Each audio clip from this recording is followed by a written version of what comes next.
No, yeah, as far as the donations and whatnot, obviously there's overhead. There's going to be cost, the space that you're meeting in and, various other things just to get everybody together. So I understand that certainly.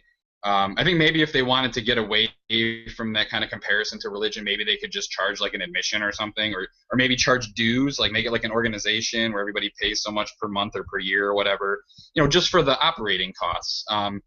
And beyond that, if they wanted to do fundraising for efforts, like Tyler was talking about, they might consult some lawyers about some concerns they have with certain laws or things like that. And or for philanthropic work, if they wanted to start a food bank, if they wanted to help people, or pick specific organizations to support, I think that's definitely admirable and would be a good thing to do.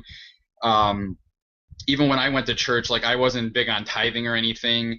I never believed in that. Because for that very reason, that I want to know where my money's going and I want to know what it's doing.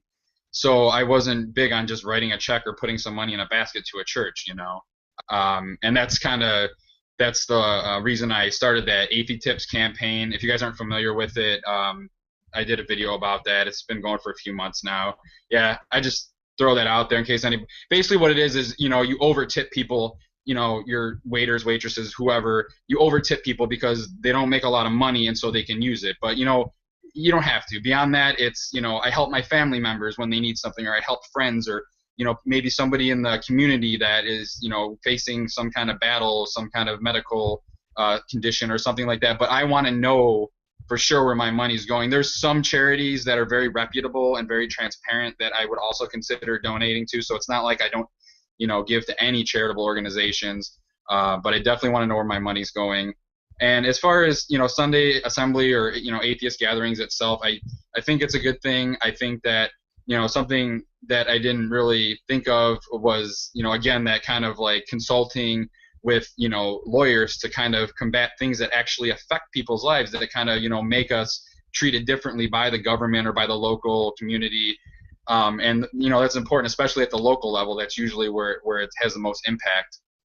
I guess my only concern is that I don't want to end up being like religion, where we have a bunch of different sects, where we splinter off too much and we become too spread thin, because there's already a lot of organizations that are doing work. There's Freedom from Religion Foundation and American Atheists, and they have a little bit different things that they do, but they're all kind of in the same vein.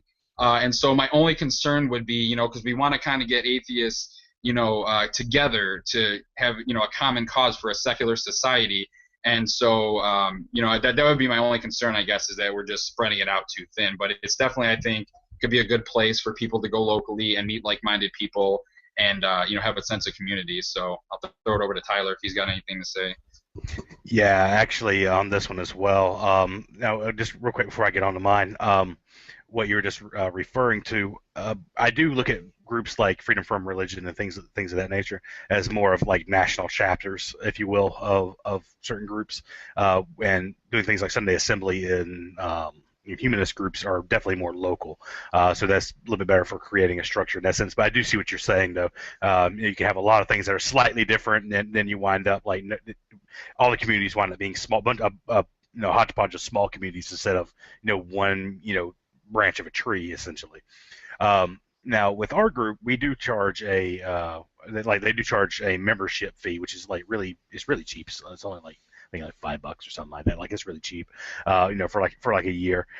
Every time we have a meeting, at the end of every meeting, we have our treasurer that sits out there with us, and he's like, hey, in our bank this time we have X amount of money. It costs us blah blah blah to get for the rental unit of the space. We spent X amount of money on food. We appreciate it. Next time, if anybody wants to bring some sodas and someone else wants to order pizza or something like that, bring it in with you. Or if we got to rent like a video projector to watch a video or something like that together, everything's accounted for. Like every single time you go there, we pretty much have to the exact dollar amount. What do we have available, and and what do we have in excess? Now we've talked about like what do you want to do with the money that's in excess. Anything from helping local charities. One thing that we haven't touched on yet, but one thing that was really kind of nice that we were discussing was possibly buying a billboard. Again, we're down here in the Bible Belt. There's a religious billboard every third billboard. But to randomly have a humanist one pop up, it's like, whoa, that's an option down here. Like, what's going on? What is this? It gets people questioning it, which gets your word out, which gets you guys to grow and gets more people questioning things. So there are a lot of options for what you can do with the surplus. But the nice thing is that pretty much everything is voted on, and everything is accounted for. So in that regard, it's a wonderful thing. And when I was at church, I was never much of a tither anyway. It was like, what, 10%? It's like, oh, you want $60? Here's $3. I was never good at that. I was like, I'm sorry, I'm too hard up to do it. And they would try to guilt you into tithing more, because like, oh, God will bless you if you do. There was a whole thing about this the other day. I think it was it Joel Osteen or whatever it was. Someone was like lost my house, lost my car, blah, blah, blah. And he was like, and he gave a link to his group. It was like, oh, hey, let us know here and we'll pray for you. It's like you make 6 figures a year doing, essentially going around and talking. It's like you can't throw that. You can't throw one guy who's blatantly like, I need help, please help me. I'm up, I'm up in this terrible place. And it's like, no, I'm not going to help. Even though it completely contradicts the message of what they say they believe.